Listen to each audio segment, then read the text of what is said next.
दर्शन उसी को प्राप्त होते हैं जिसकी भगवत दर्शन की प्रबल उत्कंठा के लिए चार बातें जीवन में आ जाएं। पहला, नित्य निरंतर नाम जप रसिकों के संग से। शर्त है रसिकों के संग, भजन न होई संग बिन। हे मनमानी नहीं होता, रसिकों के संग से भजन की वृत्ति, प्रमाणित भजन होना चाहिए आचार्य परंपरा गुरु परंपरा से।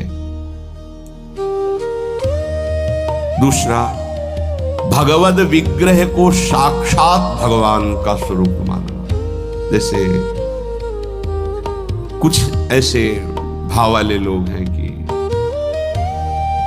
अरे पत्थर पूजने से, धातु पूजने से क्या प्राप्त, क्या वहां भगवान है? कौन सा तुम्हें ज्ञान है भाई? कौन सा ज्ञान है? जब सर्वम खलमिदम ब्रह्म, ये तो अवतार है भगवान का, अर्चा अवतार। भगवान अवतरित होते हैं। जैसे हम छवि विराजमान किए, जब हम भाव सेवा करते तो भगवान छवि में आके विराजमान, भगवान विग्रह में विराजमान होते हैं।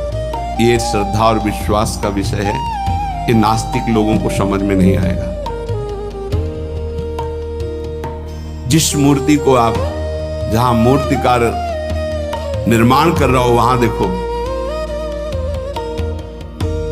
उसी मूर्ति को पूज करके ब्रह्म प्राप्त, भगवत प्राप्त महापुरुष हो गए। प्रेमाश्रुओं से अभिषिक्त किया है।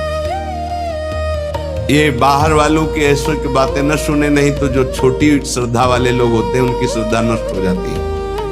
अरे क्या है, ऐसे से ऐसा ना वो बोलते हैं, ना वो खाते हैं, ना देखते हैं, और ऐसे विराजमान। आपको क्या पता है आपका भाव है क्या? आप जानते नहीं। भाव आ जाएगा तो साथ चलते हैं, बोलते हैं, खाते हैं, देखते हैं। भाव का खेल। एक प्रसंग में एक ब्राह्मण बूढ़े के साथ एक जवान तीर्थ यात्रा में गया था। सारांश में बता रहे हैं। ब्राह्मण तीर्थ यात्रा का इच्छुक हुआ, पर उसको लगा कि मेरे बेटे तो हैं, पर धनी होने के कारण वो विलासिता में युक्त हैं, मेरे साथ तो चलेंगे नहीं। अगर कोई जवान आदमी मिल जाए, मुझे तीर्थ यात्रा करवाए, उसे कुछ भेंट पूजा दे देंगे। एक गरीब ब्राह्मण का जवान लड़का था, बात की तो उसने कहा हमारा भी सौभाग्य होगा कि तीर्थ यात्रा होगी, आप हमारे पिता तुल्य, आपकी सेवा होगी। समस्त तीर्थों में भ्रमण कराया।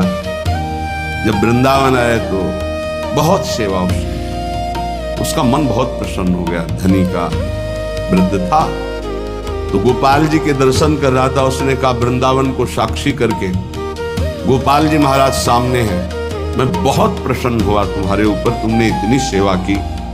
एक बेटी ब्याह योग्य है, मैं तुम्हें ब्याह करवा दूं अपनी बेटी से।